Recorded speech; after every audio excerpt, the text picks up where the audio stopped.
Fala pessoal, S10 4x4 diesel dando barulho aí na transmissão aí.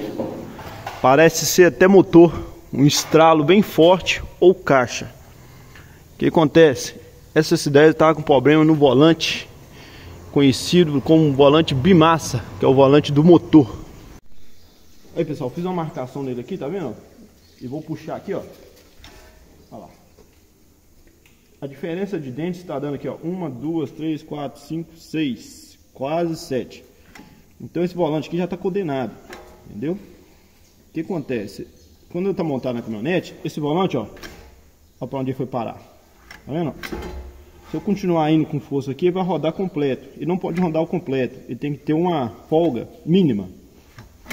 Ele teria que ter uma folga aí de, vamos supor, aqui, ó, tá aqui no primeiro, né? Uma folga aí de uns máximos, uns 2 dentes, mais ou menos aqui.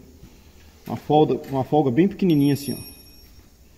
Entendeu? Mas não, a folga dele, ó, tá gigante. Tá vendo?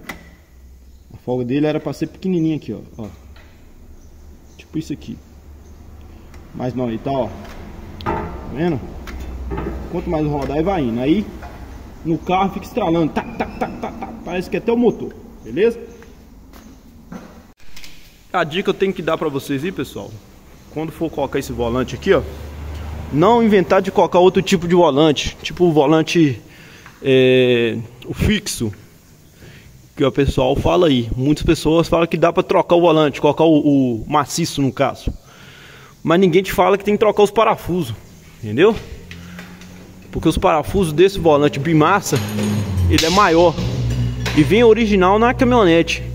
Então aí, se você está aí na sua oficina ou então em algum lugar aí, você vai colocar esse volante maciço que o pessoal fala, mas na hora que chega de montar aqui, você não consegue colocar os parafusos. E dependendo da cidade que você está, você não acha os parafusos certos de colocar aqui, entendeu? E outra coisa, vocês vão tirar a originalidade do carro aí também. Então é melhor vocês manter esse volante aí para não correr nenhum risco de prejuízo ou de danos aí no motor aí, beleza? Olha a folga como é que ela é pequena, ó.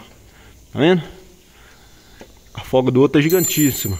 Aí ficava estralando. Aí nós aproveitou e já colocou aqui,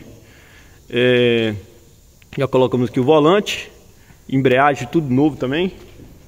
E colocamos também aqui, ó, o atuador tudo novo, entendeu? Então a dica que eu tenho para dar para vocês aí, caminhonete dessa que tiver estralando, parecendo que é o motor, muitas das vezes pode ser volante bimassa aí, beleza?